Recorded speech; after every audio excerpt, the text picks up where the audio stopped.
បាទនេះគឺជាការដ្ឋានមួយទៀតនៅខាងកំពង់ឆ្នាំងដែលយើងចាប់ផ្ដើមចូលការដ្ឋានថ្មីទាំងស្រុងតែម្ដងទំហំ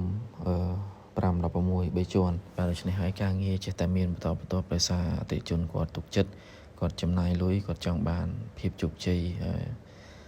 ជាផលនៃសម្បុកតេជិកម្មដែលគាត់រំពឹងហ្នឹងគឺគាត់ទុកចិត្តដើម្បីផ្ដល់ការងារឲ្យពួកខ្ញុំបានរៀបចំជូនគាត់បាទហើយនេះគឺជាការចាប់ផ្ដើមបុកគ្រឹះដំបូងនៃ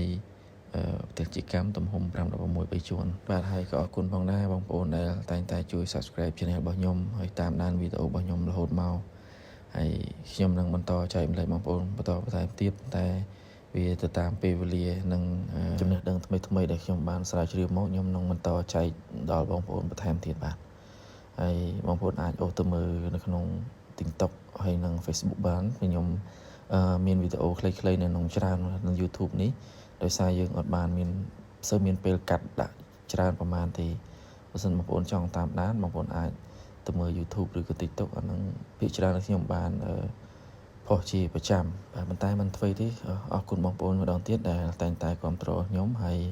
សម្រាប់បងត្រូវការសាងសង់ផ្ទះជាកម្មឬក៏កែសម្រួលផ្ទះជាកម្មដែលបរាជ័យបងប្អូនអាចតាក់ទងមកក្រុមការងារយើងខ្ញុំបានបាទខ្ញុំនឹងរៀបចំបងប្អូនឲ្យជោគជ័យហើយនឹងបានផលសម្បុកយកទៅលក់បាទព្រោះការសាងសង់ផ្ទះជាកម្មយើងចំណាយដើមទុនច្រើនគឺគោលបំណងសំខាន់នោះគឺបានសម្បុកដើម្បីលក់ដើម្បីជាចំណូលរបស់បងប្អូនបាទដូច្នេះហើយសូមបងប្អូនជ្រើសរើសជាងដែលមានជំនាញមានបទពិសោធន៍ក្នុងការសាងសង់ដែលទទួលបានជោគជ័យហើយនឹងមានបទពិសោធន៍ក្នុងការកែផ្ទះជាកម្មឬក៏មានជំនាញប្រឹក្សាយោបល់ជូនបងប្អូនដែលមានសុជីវធម៌ហើយនឹងក្រមសីលធម៌ច្បាស់លាស់ជូនបងប្អូននិងទំនួលខុសត្រូវបាទដូច្នេះសូមបងប្អូនដែលមានចម្ងល់ពាក់ព័ន្ធនឹងផ្ទះជាកម្មទាំងអស់បងប្អូនអាចសួរខ្ញុំនៅក្នុង comment នេះឬក៏អាចឆាតមក Telegram ខ្ញុំផ្ទាល់ក៏បានដែរប៉ុន្តែបើបងប្អូនអត់ចង់ឆាតមកខ្ញុំផ្ទាល់ឬក៏អីទេបងប្អូនអាច comment ឬក៏លាក់លេខឬក៏ comment សួរសំណួរបងប្អូនឲ្យបងប្អូនឆ្ងល់ខ្ញុំនឹងឆ្លើយនៅក្នុង comment មិនថា Facebook TikTok ឬ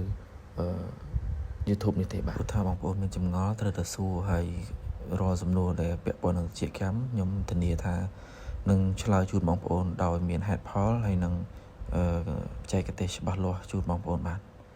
អរគុណបងប្អូនជួបគ្នានៅវីដេអូក្រោយបាទ